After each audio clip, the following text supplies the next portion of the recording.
Hello കൂട്ടുകാരെ, ഇവർ വിവാഹിതരായതിൻ്റെ ഈ ആഴ്ചത്തെ എപ്പിസോഡിൽ ഭൂമിയുടെ അമ്മയെ കാണാൻ ജയിലിലോട്ട് പോവുകയാണ്. അങ്ങനെ അമ്മയും മകളും തമ്മിലുള്ള ഒരു ഇമോഷണൽ സീനാണ് കാണിക്കുന്നത്. ആ സമയത്ത് ഭൂമി പറയുകയാണ്, അമ്മ വിഷമിക്കേണ്ട, അച്ഛൻ എപ്പോഴും എൻ്റെ കൂടെ ഉണ്ട്, ഞാൻ തനിച്ചൊന്നുമല്ല എന്ന് പറഞ്ഞ് വിഷമിക്കുകയാണ് ഭൂമി.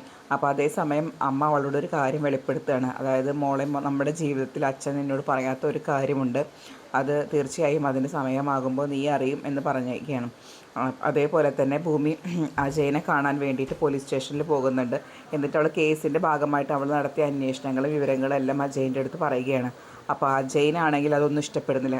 കാരണം അജയ് ഓൾറെഡി അവളേനെ താക്കീത് ചെയ്തിട്ടുണ്ടായിരുന്നു, ഒറ്റയ്ക്ക് അന്വേഷിച്ച് പോകരുതെന്നും. അതിനാണ് ഗവൺമെൻറ് ഞങ്ങൾക്ക് ശമ്പളം തരുന്നത്, പോലീസുകാരാണ് അതെല്ലാം നോക്കേണ്ടത് എന്ന് പറഞ്ഞ് ഭൂമിയെ താക്കീത് ചെയ്തിട്ടുണ്ടായിരുന്നു. അപ്പം അജയിൻ്റെ പെർമിഷൻ ഇല്ലാതെ ഇവളിതൊക്കെ അന്വേഷിച്ച് കണ്ടുപിടിച്ചതിന് അജയ് ദേഷ്യപ്പെട്ടിട്ട് അവളെ പിടിച്ച് പോലീസ് സ്റ്റേഷനിൽ പുറത്തോട്ടാക്കുകയാണ് ചെയ്യുന്നത്.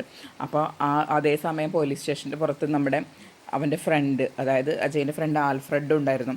അപ്പോൾ അവൾ പറയും, സാറ് ഇതിലെന്തൊരു കള്ളത്തരം കാണിക്കുന്നുണ്ട്, സാറ് മറയ്ക്കാൻ നോക്കുന്നുണ്ട്, സാറിന് വേണ്ടപ്പെട്ട ആരോ ഒരാൾ ഇതിൽ കേസിലുണ്ട് എന്ന് അവൾ പറയുന്നുണ്ട്.